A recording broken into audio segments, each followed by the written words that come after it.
I saw the FNAF 2 film, and overall I enjoyed the film. Like any good sequel should, it improves over the first film by leaning into the horror a lot more. I never really found the puppet that scary in the original series, but boy howdy did they make her scary in the film first. They even expand on the puppet's character, as why she sues after the death of security guards, and that's because Cecil blames the other adults for their inaction to stop William Afton and help the victims. But it's something I never really thought about until the film spelled it out clearly. Though they did a character swap with Golden Freddy and the puppet, as the film puppet is just driven by pure rage and anger, and just wants to go on a murder spree to indicate her frustrations on all adults, not just William Afton.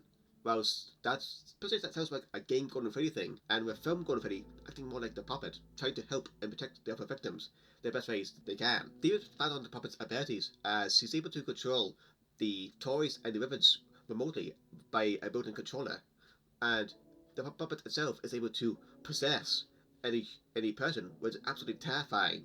To do the jump scare, and that possessed person can also do the jump scare, which obviously is the most terrifying thing FNAF has ever done. I argue it's even more terrifying than the VR nightmare levels. And the possessed person still has the puppet's design on them, like the clothes change to match the puppet's design. Their limbs stay the puppet's limbs, and they get a terrifying puppet makeup and an effects done to the eyes, which is the best uncanny valley thing FNAF has ever done. Make it just pure terrifying. Like the movement is still the puppet's movement too. Like still move like they're on strings. As I said, this is the most terrifying the puppet has ever been, and they're still able to control the toys in this state. Again, just adding on to the terror factor, I feel like was missing from the game version of the puppet. And I was surprised at how much Toshige was in this film. Like not in a bad way, but she was hardly in the trailers, and in the film proper, she is the main toy character, being in the film the most. Again, not a bad thing. I like that Toy Chica got the spotlight, but I feel like it also come at the detriment to Toy Bonnie and Toy Freddy, as they're hardly in the film and hardly speak at all. Even when they both walk into frame for the first time, they don't speak, and like I was just sitting there saying, why? At least say something. But anyway, though I have to put a bit of an asterisk with Toy Chica, as again, as the toys are controlled by the puppet, so I don't know how much of Toy Chica's character in the film is purely just Chica's character and not the puppet's character. Though, again, it is very much in line with the anime high school spoof Toy Chica we saw, so in a way it is also true to Toy Chica in a more sinister way. Going on to the other animatronics, and as I said before, they're not really used that much. Like, going back to Toy Freddy and Toy Bonnie, outside of the scene when Abby activating the perimeter lock, allowing the toys to walk around outside the pizzeria. Like, see those trailer shots of Toy Freddy and Toy Bonnie? Yeah, they don't get many more scenes outside of those two, as like we see Toy Freddy walk on fast first, then says to the people around him that he's gonna go off across the people's heads, and they play it off as a joke. And Toy Freddy wanders onto an old couple's home, and the puppet speaks through him and blames the old couple for their actions of an opening bed in the film where the adults did nothing to help her to try and save someone, and then gets followed by Mango getting crashing into him at the end of their scene, which I'll get to shortly. Then Toboni has one of my favourite shots in the film, as they creepily just appear in the child's bedroom window, and they speak to them and say a few lines. Then they go off to try and kill that kid's mother, and Bonnie takes their sweet time trying to kill the parent. And yeah, that's it. That's the last time they speak. And both Toy Freddy and Toy Bonnie show up at the end of the film, but I'll get to that moment. Then with Mangle, man, I'm so disappointed, as I was very excited to see what we're going to do with Mangle, as they're one of my favourite designs in FNAF, and I think just due to how complicated they were and how many puppeteers they used needed to make them move, they were hardly in the film. Mostly seen outside of camera view, killing the cameraman, Ghost Hunter. I was glad I like that scene. Then they get their trailer shots of being on Vanny's van trying to stop her. And as I mentioned before, they crash into Toy Freddy, ending his murder attempt. Then they come back at the end, crashing through Mike's house window, as they just stand there through most of their time at Mike's house before being dismantled at the end of the film. And that's it. That's all the scenes of the other toy animatronics. Although at the same time, since they were sparingly used, they went with the more quality over quantity approach, and they were the main focal point of their scenes whenever they did appear, which I do like. Like, they weren't in it much, but when they were in the film, they were the main focal point of their scenes. Though I was to be could be this charitable for the weapon animatronics as they're hardly in the film. Like they could be replaced by endoskeletons, and honestly nothing would change, sadly. Though to be somewhat charitable is also my favourite segment in the film, as Mike has to fend off the weapon animatronics as he tries to turn off the puppet's control over the FNAF 2 animatronics. So we create an adaptation of both FNAF 2's gameplay loop and FNAF 6's get these tasks done to end the night loop. And again, as I'm very invested in this segment, as Mike has to do these two things at once. Though my only real complaint is Bonnie gets utterly shafted in this, as he turns on, he goes into the vents, he does the shadow shot of opening the vent, and whilst Mike is panicking of Foxy not being tricked by the mask, Mike just shoved the vent back in Bonnie's face, and just in the nick of time turns off the puppet's control, turning off all the animatronics. So Bonnie is just stuck in the vent. Again, it's my favourite segment, but man, I wish the others were used more. Especially for the ending scene, which I'll get to in a bit. But enough of the animatronics for now. What about the human characters? Start off with Vanessa, as she gets greatly expanded upon in this film. It's honestly one of the main protagonists, if not the protagonist of this film, at least from my point of view, as we expand on her more, like her relationship with her father, expand that family tree a bit. We even get to see a glimpse of Miss Afton for the first time officially. We even get to see a bit more of a glimpse of her past, as during her dreamscape sequence, we can see her overcoming her fear of her father, and see what it was like as a kid a bit, as well in Dreamscape, hiding from him before overcoming that fear and or control. And in the past, we see young Vanessa hanging out with some kids, or even the kids. I didn't really get a good look at them, but most importantly, we see that Vanessa was friends with Charlotte, the spirit of the puppet, which makes sense as Vanessa is very much the Elizabeth Aston of the filmverse, especially when we get to the Easter egg section. And she was also the one that gave the puppet the music box to calm them down. And in the past, I presume it was used to help her, but in the present, is now trying to keep her contained at Freddy's and to stop her from going on that murder spree she's trying to do in the film. And it comes around full circle in the end, in a way I don't quite like, but we'll get to that again later. Next, Abby. From my point of view, she is the secondary protagonist of the films, as if the film isn't revolving around Vanessa's development, it's revolving around Abby's development, as she's pretty much missing the animatronics from the first film, continuing to draw them, and overall just missing them, even spinning what happened around at Freddy's like ghost stories to anyone that would let her speak about it. She even got into the school's robotics club to try and put her friends back together again. And, well, the teacher is very much Mr. I'm gonna die, written to be as bad as possible so you don't feel bad about him getting his head crushed in by Toy Chica later on. But that's pretty much just Abby in the first half of the film, just missing the animatronics and missing Chica in particular, as Chica is very much her favourite out of everyone, and just missing them entirely. Well, Mike tries to help her get over this grief, but at the same time though, the ghost hunters, by mistake, let the puppet out of the box.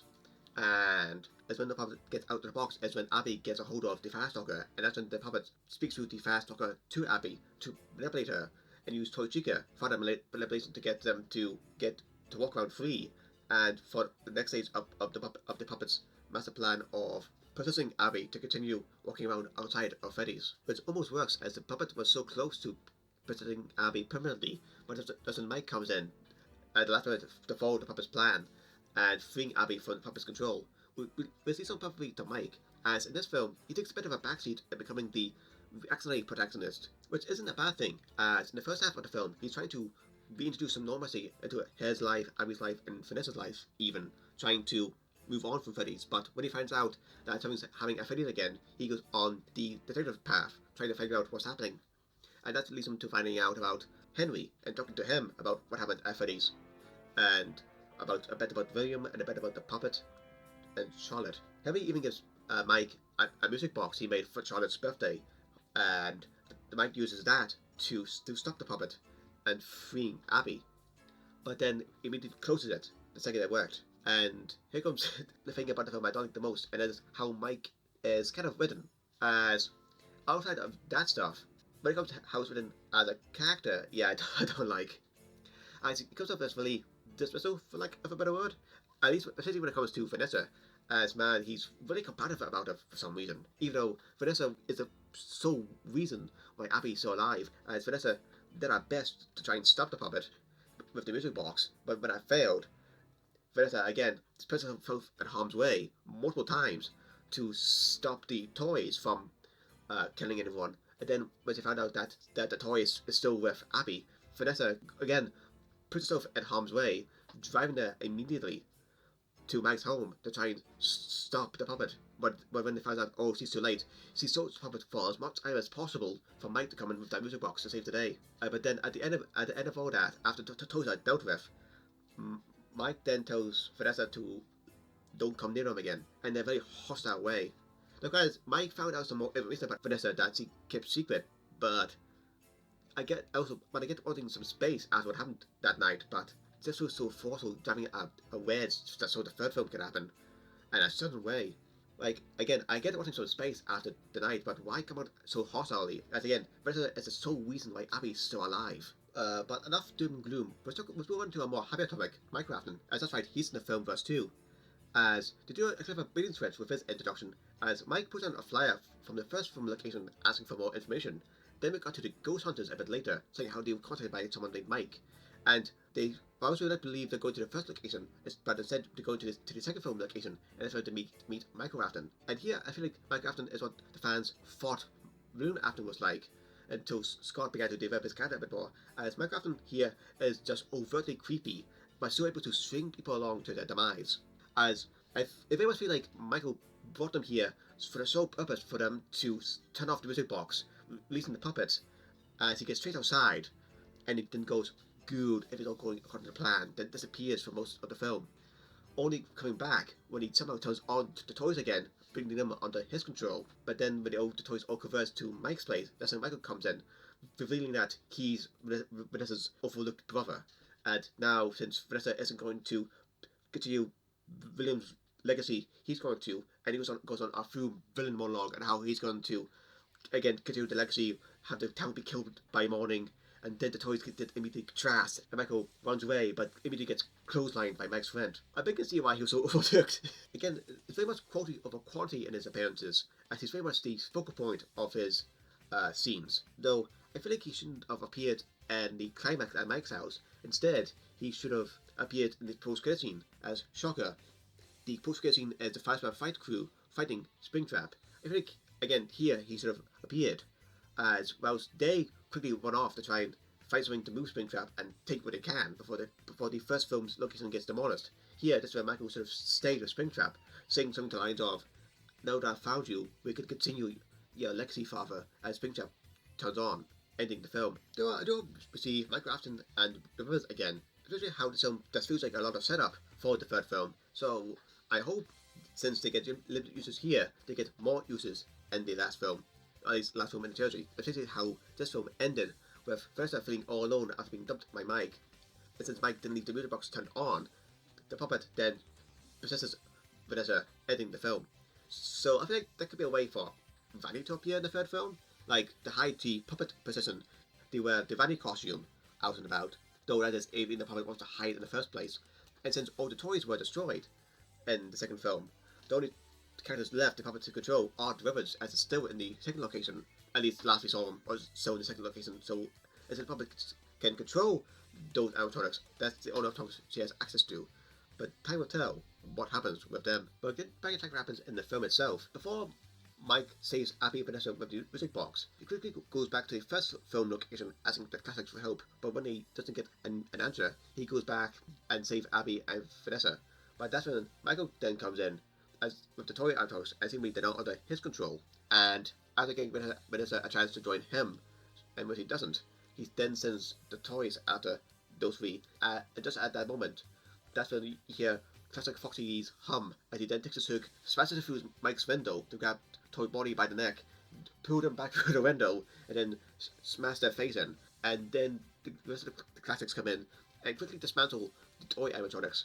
And yeah, I can understand how Mango got in that state. It seemingly the toy animatronics are held together by duct tape and hope. As nice as it was to see the classics again, especially for me, as I didn't see the FNAF 1 film in theatres, as I wasn't too sure how the horror was going to be handled in this film franchise. But at the same time, though, it was the weapons that were used, and the weapons only really used for one section of the film. But at the same time, I think the classics we used here to put a cap on their use in the third film, as after the toys are done with, the classics power down, seemingly for the last time now, as the souls seemingly are now able to move on. Though I'll put a bit of an asterisk on Chica, as not only mostly because in FNAF 3, Phantom Chica is the only textured classic character to be used, and since Abby and Chica have a close connection, I wouldn't be surprised if Phantom Chica were to appear as Classic Chica to help Abby in some way in the third film, but that's just speculation. Though we're not getting out of those woods just yet. This is when Gordon Freddy enters the picture. Sadly, not Gordon Freddy himself, just the soul within Gordon Freddy. And he says that that's them going away for good this time. Again, a bit of an asterisk there. And he says to Mike that now that they're going away, that means he will be able to escape. Him obviously being a reference to Springtrap. Though Mike does seem to click. Granted, I know it's been a long night, but at the same time though, you really kind of think who he could be. Not the guy that Michael Afton made on this whole villain monologue about. Anyway, thoughts on how Mike was on aside. I also wouldn't be surprised if Godfrey were to come back. And honestly, I feel like this ending scene would have made a whole lot more sense if only Godfrey were to come back. As Godfrey is going to be the more powerful soul, if not the most powerful character in the classic story. So him being this powerful enough to appear in Mike's new house and then just dismantle the toys effortlessly would make a whole lot more sense in my opinion. Especially just have the Golden Freddy's should appear and then all the toys begin to glitch out and then just explode just due to Golden Freddy's influence. Though maybe having him here would have stopped the puppet at all. Maybe that's why he wasn't used. And as I said, I wouldn't be surprised if he were to come back again, like with Chica. As again, he's going to be the more powerful one and the one that has the biggest grudge against Afton. So I wouldn't be surprised if he were to come back in some way. Although maybe not this Golden Freddy. Again, in the realm of speculation, we never saw Ribbon Golden Freddy at all in this film. So maybe he comes back in the third film, and maybe he's this universe's version of Fredbear with a different soul, and that's how Springtrap is stopped, as Fredbear is one that stops him. Though again, that is complete speculation, and maybe some hope. Oh yeah, Balloon Boy. I never talked about him. We don't see him much more outside of the trailer shots. We hear him a lot more though, as we hear his laughter in the background when Mike and Vanessa are left alone in the second location, like he's trying to lure Springtrap to them, and we do see a slightly extended version of his trailer shot in the boat ride tunnel where he almost killed Mike. But Mike does get his revenge though, as when Blue Boy appears in the office, they take his mechanic and wrap it to 11 as all the speakers around the location glitch out, making a loud sound, and instead of taking Mike's lights away, instead his eyes become big spotlights, beaming directly on Mike. And Mike does something I think what to do to Balloon Boy at one point in time, as Mike fully twists off Balloon Boy's head and throws it back into the hallway where the weapons are, and then Mike has to quickly scramble back to the computer to try and turn them all off. Lastly, let's go over some Easter eggs I noticed in the film. By the way, in the flashback sequence, I'm quite happy to see Pop Girls and Final Fantasy Candies get recognized as their Easter egg arcade games in one of the first shots of the film. But I'm quite glad that the fan was finally getting some of recognition, especially in a way that no one can miss. At least no one can miss easily, as they're lingered on for a decent amount of time. The Easter eggs and references aren't just limited to the visual aspects of the film, as the dialogue also references past games, as when Abby comes back from the second location for the first time, she comes back with a more complete science fair Chica, as I call it, and she says that Freddy couldn't really help him much, as his fingers are too fat, which is a direct reference to the older Ghost take on Toy Freddy, as that's what he says, blaming his fingers for not being able to play the game properly. But one Easter egg I was shocked to see was Circus Baby, as during Vanessa's own Mindscape sequence, which was hiding from our father, we see Circus Baby just there in the open, no ifs or buts, that is Circus Baby, and in the behind the scenes shots we see, they made a full-size Circus Baby. So, I'm feeling too good of a in the third film. You don't make a full-size circus Baby and only use her for a single shot. They're definitely going to use her again.